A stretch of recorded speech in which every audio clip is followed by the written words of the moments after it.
the principles of international relations. How does it all work, right? So that's something that many of us are kind of confused about. So last week I spoke.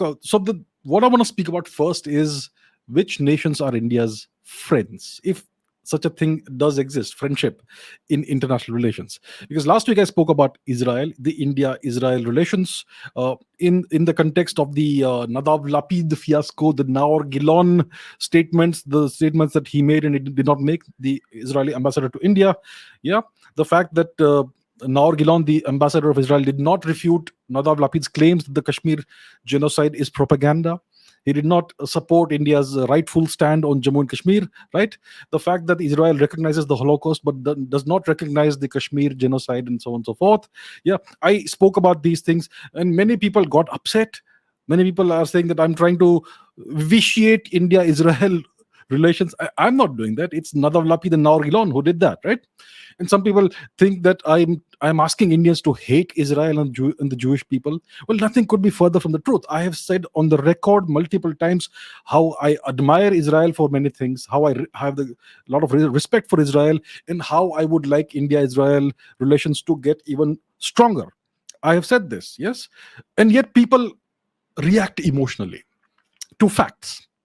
Emotional reactions, reactions based on emotions, not on facts. The truth is that Indians are a very emotional people. Yes.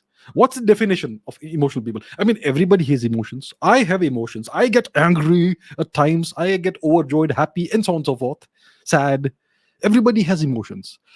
But some people make choices and decisions based on facts and evidence, whereas some people make choices and decisions based on emotions and moods.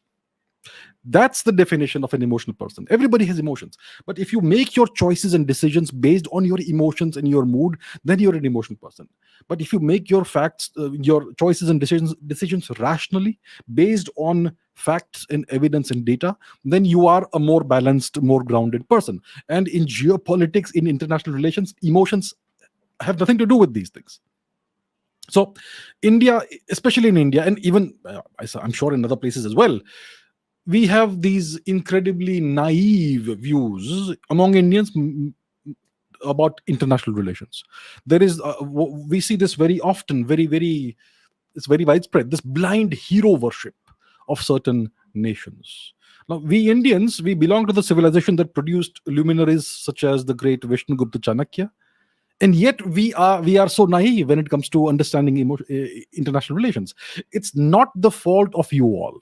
In case you are like this, it is not your fault. It is the fault of the education system that does not teach the precepts of Vishnugupta Chanakya. Instead of that, it teaches you the values and precepts of Mohandas Gandhi, and that's why you are all so badly misled. And that is what I want to talk about. We need to have a more realistic view of other nations. This doesn't apply only to Indians.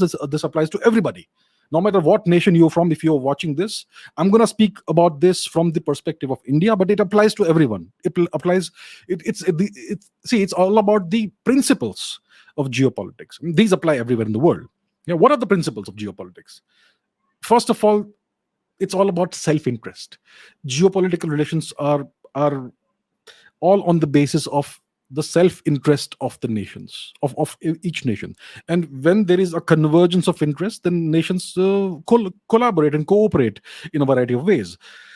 Geopolitics is about temporary alliances. Nothing is permanent. Temporary alliances and temporary adversary relations. Yeah, and the alliances and self-interest are all based on on economics and trade and defense and national threat perceptions, national goals, national boundaries, national interests, and the convergence of interests. Right, and this is something that most Indians simply don't understand. They're all emotional about certain nations. They have this this incredible one-sided relationship with certain nations, this one-sided love relationship, that I love so and so nation, we are brothers, we are a family. Sometimes disputes happen between members of a family, but the bigger truth is that we love each other. This is one-sided love.